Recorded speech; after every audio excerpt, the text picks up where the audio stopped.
He takes ball one. Olerud filling the first base role. Left vacant when Fred McGriff was traded. It's part of that big deal with the Padres. Policy could upset the Middle East peace process. Those jets flew over Syria, Jordan, and Saudi Arabia last Friday on their way to western Iraq. The Israelis insist they were aimed at checking out Iraqi Scud missile sites. Secretary of State James Baker is trying to bring the Arabs and the Israelis together for a peace conference this month. One of the problems has been over who will represent the Palestinians at those talks. Baker plans to meet with Palestinian activists in Washington today to talk about that before he leaves for another trip to the Middle East tomorrow. Baseball right now, the big story, the baseball playoffs, the National League Championship Series got underway last night, and it was good news for Pirate fans, a 5-1 win over the Atlanta Braves. The Pirates' Andy Van Slyke was the hitting star there. The first inning home run gave his team a 1-0 lead straight off. He later added a run-scoring double, and Game 2 of that series will be tonight once again in Pittsburgh. Then over the American League Championship Series, a broken bat single by Kelly Gruber driving in 2 runs for Toronto and giving his team a 3-0 lead on Minnesota. Toronto won at 5-2, and the American League Championship Series is now even at 2 games. Game 3 tomorrow in that big dome in Toronto. That's it for now. Let's check in with Joan and Spencer.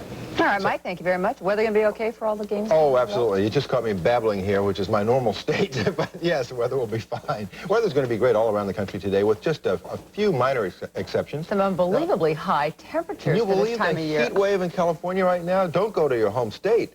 Why? I love the hot weather. But it's a scorcher out there right now. They got highs in the hundreds. Record highs are being set. Let's take a look at the maps, Jonah. We'll see that clear skies cover most of the nation. We're expecting a sunny Thursday just about everywhere. This cold front, though, which yesterday was a dry front, just had a few harmless clouds, has now finally picked up some moisture. So as the day goes on, it'll become more active, and some showers and thunder showers will develop from about northern New England down through western New York State into the Ohio Valley. Some of those showers could be locally heavy. It should remain mostly... All was easy. So joining us this morning from Washington, D.C. is Bruce Fredrickson, an attorney who's represented several women in sexual harassment cases. And with us here in New York is Midge Wilson, an associate professor of psychology and women's studies at DePaul University in Chicago. And I thank you both for being here. Bruce, let me start with you. Is there a generally accepted legal definition of what constitutes harassment? Well, there is. It's evolving over time. The classic definition has always been a situation where the boss says to the secretary, come sleep with me or come back to my apartment with me, and you'll go a long ways in this company. Or the flip side of that is if you don't sleep with me, then you'll be demoted or you'll be fired or something of that. But it's interesting. When I ask you for a legal definition, you give me a specific example, which I think most people would agree clearly crosses the line. But I'm wondering, is there legal wording that says what it is? Yes, absolutely, yeah. It can be unwanted sexual advances, which are not only unwelcomed, but resisted by the woman, or doesn't necessarily have to be resisted even, but if it's unwanted sexual advances, or it could be much broader than that. It could be any unwanted sexually oriented conduct which has the purpose or effect of creating a hostile environment or an intimidating work environment for the woman. And it's important to note, too, that it's not simply isolated or trivial conduct. It's got to be severe or pervasive to the extent that it creates a hostile working environment for the woman. Let me take that to Midge Wilson, because I suspect that men and women interpret what Bruce just outlined very differently. That's correct, and that, in fact, has been the problem, because historically, men have viewed this behavior as flirtatious and friendly, and the women's perspective was basically ignored. Even the term sexual harassment is a fairly recent one in the past 20 years. So now women have always felt that it was intimidating, but now they have a label for it, and they have the legal backings of the courts. And they find it intimidating, threatening, causes a loss of control in their lives. But where the line is, where you cross the line, is what everybody is debating today. Right. Bruce starts out with the boss who wants to take his secretary to bed. I don't think anybody's going to debate that. Quid pro quo. But where that line is where the critical question is, and I'm not sure that women and men see it as being in the same place. They don't. I think we can basically say that, but I think if you stand back from that and look at the pattern, 95% of cases of sexual harassment are men harassing women, 3% are men harassing men. So there's and the remaining 2% are women harassing men. So it's clearly a problem that men have been engaging in, and now women are starting to say, this is not right. It's affecting our ability to perform our job, and it's got to stop. But if you see the line, if men and women see the line in different places, where the woman sees it is the point that she accuses the man. Right. If he doesn't see it as that, then you're in a terrible gray area, aren't you? How do you decide those cases? Well, I think men should assume that if they are telling sexist jokes and making remarks about a woman's anatomy, then he's engaging in sexual harassment. I think you should start with the assumption that any kind of rude behavior is going to cause this. I mean, I think whites have become more sensitive about the kind of racist comments that they used to get away with, and now whites collectively have raised their consciousness. You don't say racist jokes. They're wrong, and men have got to learn how to do that as well. Let me try some cases. Bruce Fredrickson, a man asks a coworker, not a subordinate, a coworker, out on Saturday night and mentions when he asks her out on Saturday night that he's always wanted to go to bed with her. Is that harassment? Well, it could be. The question is it unwelcomed? Is it isolated? Is it trivial? He doesn't know. It's the first time he's asked her. Well, in that instance, if it's a first-time invitation and the coworker says, no, I'm not interested in going out with you, and that's the end of it, that'd be a very tough case. I don't think that would be considered sexual harassment. I admit it's bad taste, but I don't. I'm just wondering if it is. And you're also saying no. No, that would not be harassment. It's persistent and unwanted and part of a pattern that helps to define it. She says no. He asks her out a second time. Doesn't mention the sexual part again. Is that okay? It starts to become a problem, and I think if she says, I told you no, why are you continuing this? I do not like it. Women find it difficult to give that kind of direct feedback, but if she said that, it continues. It's clearly harassment. What if she is a subordinate the first time he makes that invitation, Bruce? Does that change the equation? It does change it somewhat because the woman doesn't know necessarily whether or not there's any implicit or explicit conditions that go with that invitation. So it can alter the equation, yes. What if they're both married, Midge? He's married, she's married, and he makes Well, that I think invitation. the more important question is she a subordinate? Because harassment is a misuse of power. Whether they're both married, well, we're talking about an affair, but is it a misuse of his power? That becomes a problem. You've pointed out that women for so long were afraid to raise this because of obvious reasons. Now we're in a situation when the woman does raise it, even though they may see it in different ways. He's impugned, isn't he? The moment that it's raised, the moment that she makes an accusation, since these things are so difficult to prove, isn't he impugned right at that moment? Well, I guess I hear a lot of sympathy for the man, and for me, my sympathies lie with the woman because for so long women have quietly suffered from this kind of harassment and psychologically have been damaged by it. And if men now feel like they have to be a little more careful about making these kind of comments about women in the workplace, then so be it. They have to work on this. Okay, I know I didn't mean to impugn either side, nor did I mean to show sympathy for either side, but it is clear that the line is hard to define and is different. Thank you both for being with us. Bruce Fredrickson, thank you for being here. Midge Wilson, thank you. Thank you. It's 16 minutes after the hour. NATO's role in the New World Order when we continue.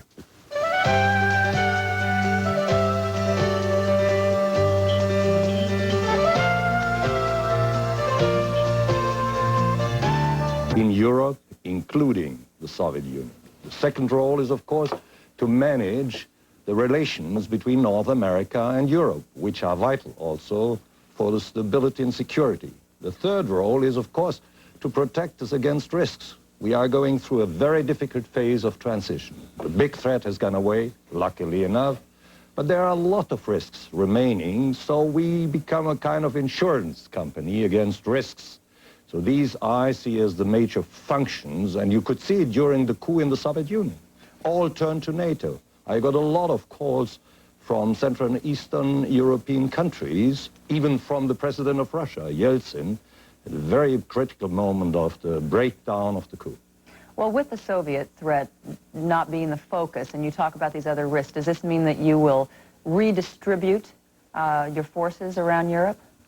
Well, we make them more flexible. We make them smaller, more mobile, to be able to transport them quicker, more rapidly to the flanks of our alliance, as we did, by the way, during the Gulf War to protect Turkey, and we did so successfully. You could see that Turkey was not attacked.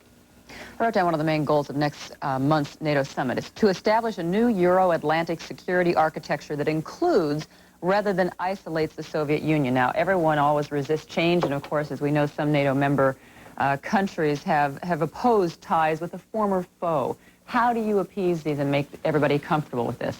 Well, I think there's nobody opposing that. We like that. I have been to Moscow, even to offer friendship to the Soviet leaders. And I think after the coup, that policy will be strengthened. We will establish a kind of a cooperative security relationship, even partnership. On the other hand, we need to balance the still huge military power of the Soviet Union. So it's a balanced policy which we have and which opens up the chances which no generation before us had, really to create a Euro-Atlantic community where you have peace and security for a long period, and where you can then deal with the new challenges which we together are confronting, proliferations of weapons of mass destruction, migration problems, border conflicts, and so on. That is our vision, and I think this is a vision which can only be realized if North America, the United States, Canada, and Europe stay together. I think this is vital. If you want to create a new international order, you can't do it if those two power centers break apart. And if you would dissolve NATO, they would break apart. And the role of the United States? The role of the United States is decisive. Luckily enough, we have an American president who is really a very great leader of this alliance and the world at this very moment. And that means the United States exercise their leadership via this alliance also in Europe. On the other hand, the United States need Europe. And at that point, I'll jump out. Secretary General, thank you very much. There is no larger selection of quality fabrics than the Mill-In Store, your full-service how-to fashion center. The Mill-In Store... Homecoming. I'm real happy about our upbeat, talk, and I don't think there's going to be any real long-lasting scars. Rudge says he didn't press his son for the reason he took off cross-country with Diane Walden. We're looking at some record-breaking heat across the Northwest. I'll be back in 30 seconds with the details. Summer's the time for vacations, right? And winter's the time for steelhead fishing and snow skiing. And fall is the time for selling furniture. And that's what we're doing at Oak Unlimited. We build our own entertainment centers, stereo cabinets and TV stands, our own bed...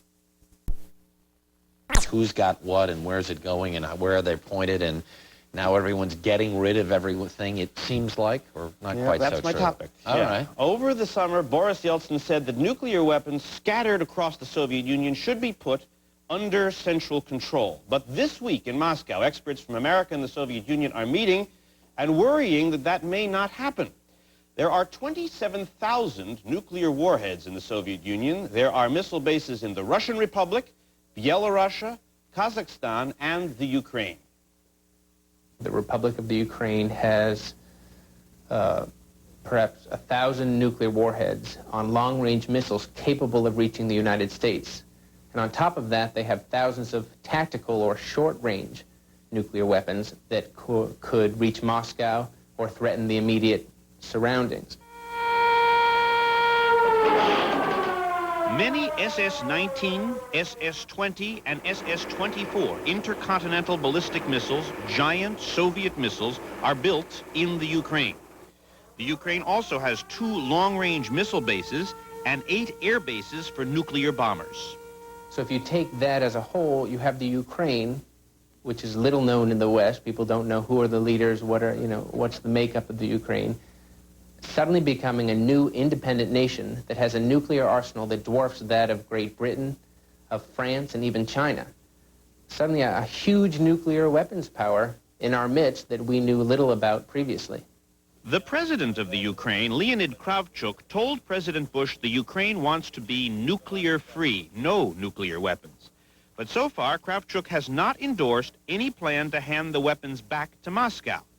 Perhaps because on the border between the Ukraine and Russia, there are 2 areas claimed by both republics. And as Ukrainian nationalists press for independence, they want their leader to be as powerful as possible when he negotiates with the Russians. And with 1,000 nuclear warheads, President Kravchuk's power, well, it affects everybody.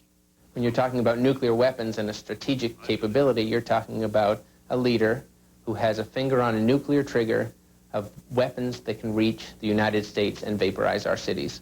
That is a no small concern, shall we say.